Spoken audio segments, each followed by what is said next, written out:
Hello and welcome to Acupressure Wednesday. Thanks so much for joining. I'm Alexa Hulsey from Encircle Acupuncture in Nashville. And today's Wednesday, so it's time to do some acupressure. So glad that you're here. Today we are talking about acupressure and heart health. I'm just going to talk and assume that you all can hear me. If you can't hear me, just leave a comment. If you have any questions, also just leave a comment. Thanks everybody for joining. So today for acupressure, we are going to talk about acupressure and heart health. This was a request from someone in our audience. So thank you for making that request. I actually had a lot of fun doing some research for this topic today. So acupressure and heart health. I'm going to really talk about a few different areas of heart health today. I'll be talking about acupressure and hypertension, arrhythmias, and also cholesterol. And everything that I'm going to show you today is evidence-based. So this is all coming from research that has been done on the benefits of acupuncture and on the heart. And so we're just going to translate that from acupuncture to acupressure instead of needles. Today we'll be using our fingers and our thumbs, and we're going to have the same effect. So first, before we do any acupressure, we're going to start with our normal exercises just to get us ready. So the first thing we're going to do is just take a few moments to just take some deep breaths and to feel centered and grounded and ready for a great acupressure session. So just take a comfortable seat. You want your feet flat on the floor. You can sit on the edge of your seat if you like, or you can have your lower back supported, whatever is most comfortable for you. And just take some comfortable breaths. You can breathe deeply if you like, but you don't have to. Don't try to force it. Just get comfortable. And while you're breathing, you can keep your eyes open if you like. You can close your eyes and just tune into your body. See what's going on in your body today. Maybe this is the first time today that you've even checked in with your body to see how you're feeling. So see how you're feeling, because we'll check in with our bodies again at the end of the session and see if anything feels different. So I am going to close my eyes and take a few breaths, and I'll let you take a few breaths as well.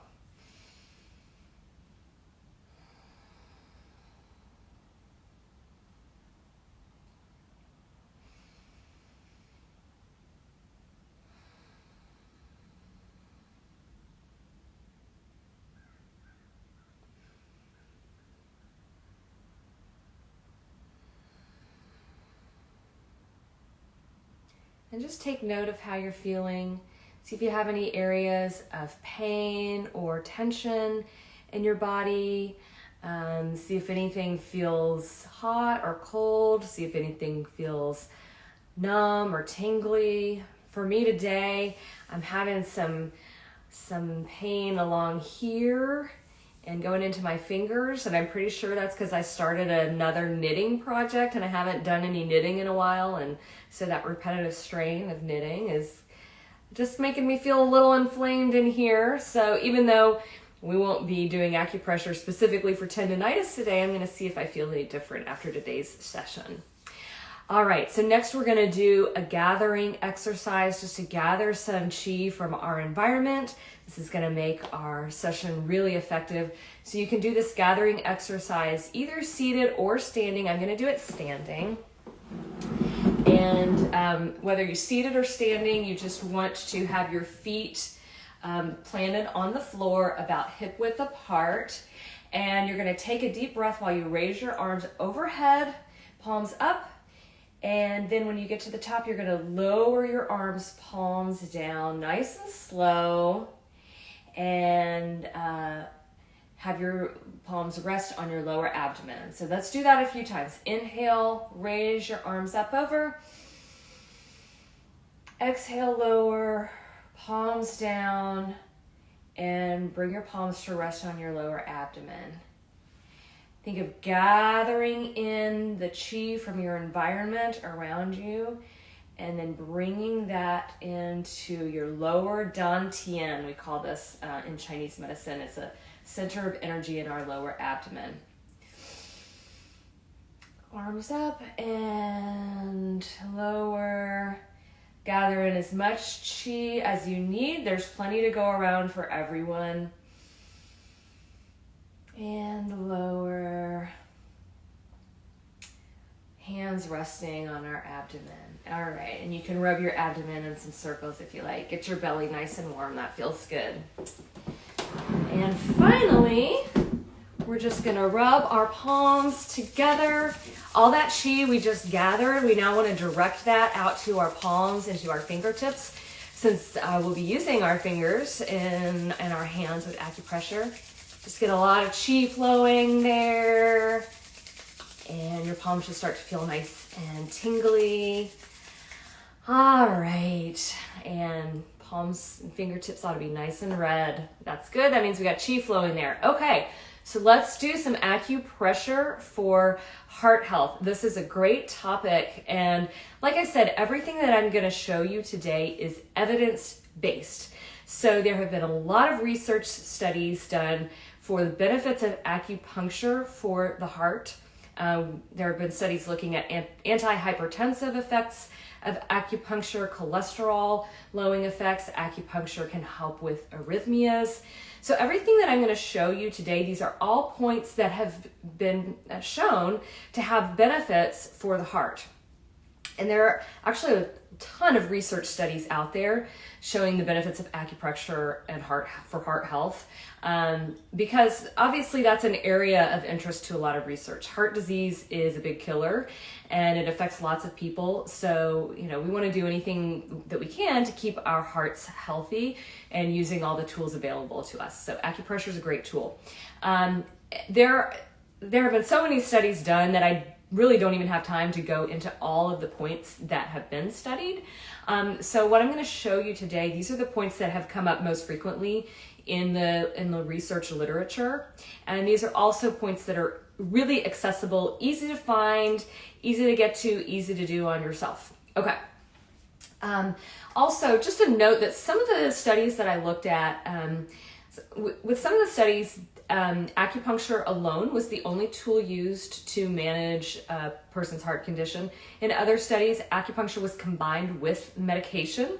So those are both effective approaches.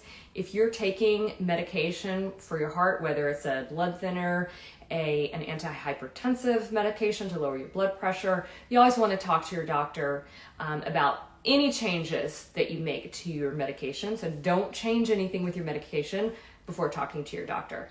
Start by incorporating acupressure, see what kind of results you get, and then talk to your doctor about maybe changing your medication. Okay, so the first point that I'm going to show you today is called stomach 9, and this is a point on the neck. And the way that we locate stomach 9, it is located on the anterior border of this muscle here. This is the sternocleidomastoid muscle. We just shorten it to SCM, and it's this muscle that pops out on the side of your neck. It's kind of starts back here and runs to the front. And you can even kind of squeeze it to find where that muscle is. And when you turn your head, it kind of pops out like that. So stomach 9 is on the anterior border. So the border closer to the front than to the back. And stomach 9 is on the level of the tip of the Adam's apple. So if you don't have a prominent Adam's apple that you can see, just feel around, and if you talk, then your Adam's apple is going to move up and down. So find the tip of that, and then it's on that same level on that anterior border. Now you can see, like, a lot of people will have a line or a wrinkle in their skin on the border or on the level of the Adam's apple. So a lot of times our bodies tell us where the points are located. You might have a line or a freckle. There's often some kind of a marker there. But right there is stomach 9. And with stomach 9, you don't need to apply a lot of pressure. So you don't have to dig in there. Really kind of light to medium pressure. And really the best technique is to do a light and slow downward motion like this. So stomach 9, it's what we call in traditional Chinese medicine a window of the sky point. And there are several of these window of the sky points located in the neck area. And what they do, their special function is they really help to regulate the flow of qi between the head and the body. And if there is stagnation between the head and the body, then these window of the sky points help to move that stagnation and regulate that qi flow. And so often with hypertension or other conditions affecting the heart, there is a disconnect between the body and the head. And as we know, sustained high blood pressure or arrhythmias affecting the heart can eventually affect the brain with a stroke. So using this window of the sky point, stomach 9, helps to really regulate that flow of qi and keep the qi flowing as it should between the head and the body. Stomach 9 has the function also of lowering what we call rebellious qi or counterflow qi. So qi is supposed to flow in a certain way throughout the body, and when it flows in the wrong direction, we call that rebellious qi. And so high blood pressure is a type of rebellious qi because there's too much qi flowing up, flowing into the head. And so stomach 9 helps to lower that rebellious qi. This is also a great point to use when high blood pressure is causing dizziness or headaches, things that affect the head, because it's going to regulate the flow of qi between the head and the body. Stomach 9 is also in very close proximity to the carotid artery. And that's why physiologically it has an effect on the blood pressure, because the carotid artery is right here. And so it helps to reduce pressure there. And in fact, when I was in acupuncture school, we learned this very technique for this point to lower blood pressure, just this gentle acupressure technique. And we used to measure each other's blood pressure before and after. So we would check our blood pressure, do this point for a few minutes, just this gentle downward stroke, and then check blood pressure again. It always went down. It works really quickly and it's very effective. So if you're feeling just sort of like your blood pressure is up, you're really anxious, dizzy, headaches, eye irritation, or blurry vision, you can just do this. It's a nice calming point. Helps with anxiety, helps your head feel more connected to your body. So that's stomach 9. So then another combination of points that shows up a lot in the literature of research for acupuncture and heart health. It's a combination of 2 points, large intestine 11 and stomach 36. So large intestine 11 is located here on the arm. The large intestine channel runs along this kind of upper ridge of your forearm and then up into the head as well. So you want to have your palm facing your chest, and the large intestine channel is along this ridge, and large intestine 11 is in the crook of the elbow where this line ends. And again, often there's going to be some lines there on your skin. So feel around and find a tender spot. All of the points are bilateral, so you can do it on both sides. I'm going to spend a little extra time on large intestine 11 on this side today, since I've got this soreness in my forearm from starting my new knitting project. But you can give large intestine 11 a pretty good amount of pressure. You can use more pressure here than you did at stomach 9, and rub it in some circles. And you can just alternate back and forth. If you're really feeling coordinated, you can try to do both at the same time. And that doesn't really work great on large intestine 11. So we'll just do that for a few minutes. And then in combination with large intestine 11, we're going to do stomach 36, which is a point on the lower leg. So I'm going to show you this. Stomach 36 is located a little bit below the knee. So the stomach channel runs on the medial side of your tibia. So here's your tibia, which is the big bone in the front of your lower leg. And then just on the medial side, so on the outside of that, is the stomach channel. And it is about 1 finger width away from the tibia.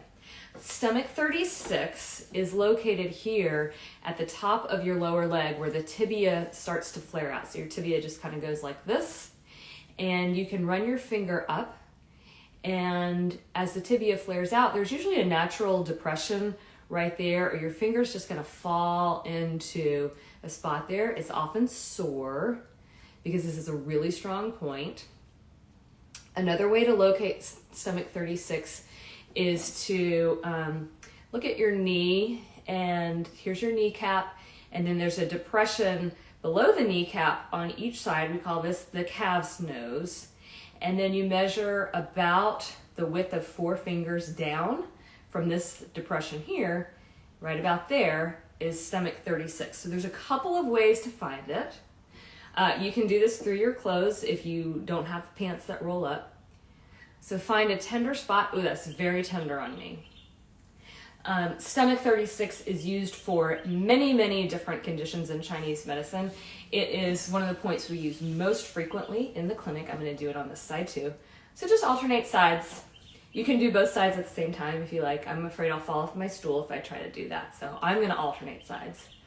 Stomach 36, like large intestine 11, you can give this a pretty good amount of pressure.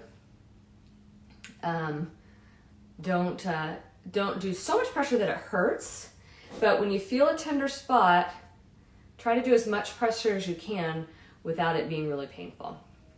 So stomach 36 and large intestine 11 are very similar points. So they're similar anatomically. They're both located near these joints of the elbow and the knee.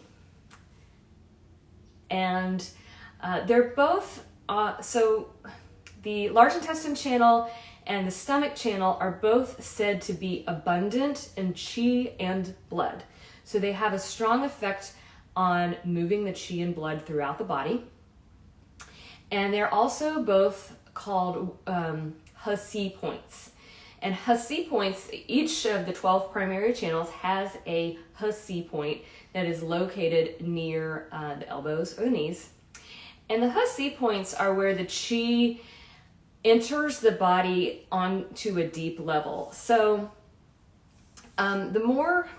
the farther away from the center of the body you get, the more superficial the qi flows. So here up on the fingertips, it's really superficial. And then here at the He, at the elbow and the knee, is where the qi really starts to dive inward and affect the internal aspect of the body. So if we want to affect something internally like the heart, then He points are a great way to do that.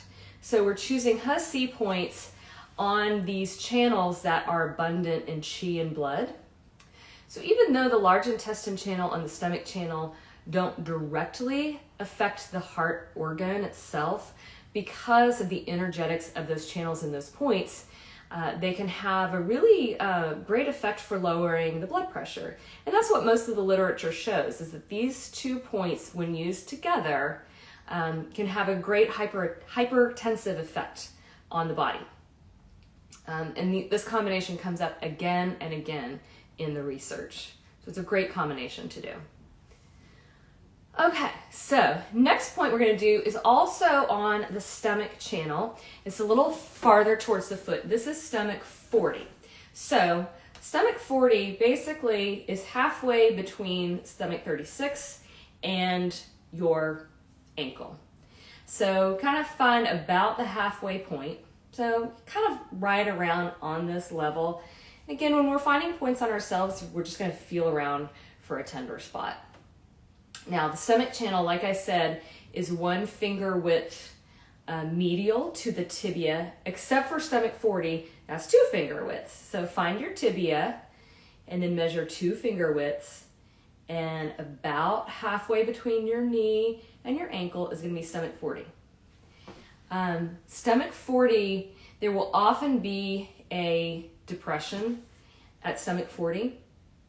And that is often a very tender point on people. When you find the right spot, it's like, ooh, yep, that's tender, that's stomach 40.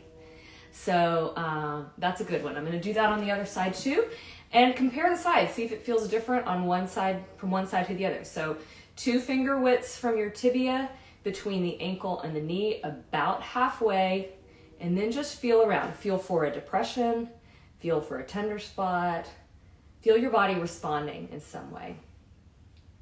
So stomach 40 has been researched a lot for cholesterol. And studies have shown that it has an effect to lower your LDL cholesterol, which is your bad cholesterol, and it can also lower blood triglycerides. So it's really good for reducing cholesterol and triglycerides, and it's also been shown to have a hypertensive effect. In traditional Chinese medicine, stomach 40 is used when there is an excess of phlegm and dampness in the body.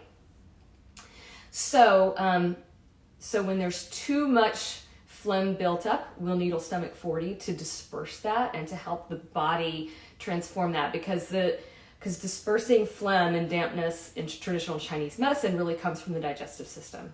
And if the digestive system is strong, then it's going to transform that kind of stuck energy. And cholesterol, when you think about it, cholesterol is just really kind of stuff gumming up and clogging your arteries. And that's how we think of phlegm in traditional Chinese medicine. So stomach 40 is a great point to do for cholesterol, and it also has an anti-hypertensive effect. And like stomach 36, because it's on the stomach channel, the channel is abundant in qi and blood, so it's going to move qi and blood throughout the body. Yeah. Okay, so that's stomach 40. Next, we're going to move on to a point on the foot, and this is liver 3. This is another point that has come up again and again in research studies. So liver 3 is located, let me just move my camera a little bit. Liver 3 is located on the top of the foot, and you have your first and second metatarsal bones. And just before those bones come together, there's going to be a depression on the top of your foot, and that's liver 3. And we can do this on both sides. Liver 3, you can rub in circles. I also like to use a motion of moving my thumb from liver 3 towards liver 2. Liver 2 is located right here. So here's liver 2, here's liver 3. And if we move downward from liver 3 to liver 2, it's a similar effect of what we were doing on stomach 9, of having this downward stroking motion. It's just going to have a general sedating and lowering effect. So this is especially good if you have hypertension, say again, like stomach 9, like with headaches and dizziness, feeling angry, irritable, feeling hot-headed. This liver 3 towards liver 2 kind of a motion is really effective for that. Or you can just rub liver 3 in circles. That's another way to do it. It's also effective. Liver 3 has a great anti-hypertensive effect. Liver 3 really helps to descend excess yang, and hypertension, especially hypertension, we think of that as a condition of too much yang energy rising up and not enough yin energy. And so we want to have a sedating effect to lower the yang, to descend the yang. The liver is responsible for the smooth flow of qi everywhere in the body, and it helps to regulate the body's cycles. So it's an effective point for a wide range of conditions we use all the time in the clinic. And finally, the final point we're going to use is kidney 3. So the kidney channel is located on the medial side of it. You know what? I just realized I was saying medial for the stomach channel when I meant lateral. Sorry about that. I get my yin and yang confused. The stomach channel is on the lateral side of the tibia. That's the outside. The kidney channel is on the medial side. Okay, sorry if I confused anyone with that. So the kidney channel is on the medial or the inside of the foot. And kidney 3, we're going to find our medial ankle bone and the Achilles tendon here. Kidney 3 is on the level of the tip of this ankle bone in the depression between the ankle and the Achilles tendon. So right here is kidney 3. And again, these points are bilateral, so you're going to do them on both sides. Kidney 3, I just like to rub in circles. This is one of my favorite points to do in the clinic when I'm doing acupuncture, and also just to do acupressure on myself, because to me, it just feels really good after I've been on my feet all day to rub this point. And it's also a really effective point for a lot of different conditions. I'm going to switch sides. So the kidneys in traditional Chinese medicine are really considered the root of yin and yang in our body.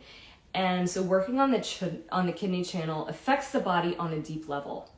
And hypertension is really at its core just an imbalance of yin and yang in the body. There is too much yang rising upward and not enough yin to anchor it. And so when we stimulate this point, kidney 3, it helps to balance that out. It helps to nourish the yin and anchor the yang. And that in turn helps to lower the blood pressure, and it helps the heart work with a normal rhythm instead of an arrhythmia. It has all kinds of positive effects. Now this is a fun point too. When I was looking at some of the research, I found a study that was done in 2013 that showed that acupuncture at kidney 3 had an anti-hypertensive effect in lab rats. And yes, you can do acupuncture on lab rats. And I was just picturing all of these researchers with these tiny little needles trying to needle tiny little lab rat ankles. And I just thought that sounded cute. But it showed to lower blood pressure in lab rats by doing acupuncture at kidney 3. So that's a point that we can use for acupressure. It's very effective. So to review, we've got stomach 9 here on the neck, level with the Adam's apple, and at the anterior border of the SCM muscle. Just light pressure, downward motion. Then we've got large intestine 11 here in the crook of the elbow. And we're going to do that with stomach 36. You don't have to do all of these points, but large intestine 11 and stomach 36 definitely work really well together. Stomach channel here on the lateral side of the tibia, not the medial, so the outside. Stomach 40 is a little bit farther down that stomach channel and a little bit more lateral. I'm going to just find a depression there. And then we've got liver 3 here on the foot, and kidney 3 back here on the ankle. Like I said, there are a lot more points that can be used for heart health, but those are the ones that appear most commonly in some of the research studies, and they're also really easy to access on yourself. So now let's just take a few minutes to check back in with our bodies, see how we're feeling. Just take some deep breaths, feet on the floor, nice and comfortable. I'm gonna close my eyes for a minute and just take some breaths.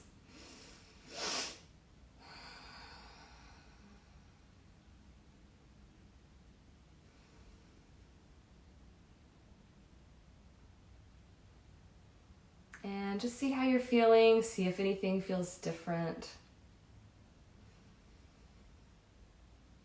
For me, my head feels lighter, and not that I'm feeling lightheaded, but I just feel more of a weightlessness in my head. That's probably from spending so much time on stomach 9 here. My arm is feeling a little better. I think I need to spend a little more time doing some acupressure there. Fingers could use a little more work. And I feel more relaxed. So I hope this was helpful. I appreciate the suggestion because it was a really great topic of acupressure and heart health. If you have questions, please let us know, or if you have ideas for other topics, we would love to share anything that you're interested in. And we will be back again next Wednesday. So thanks so much for joining us, and we'll see you again soon. Bye.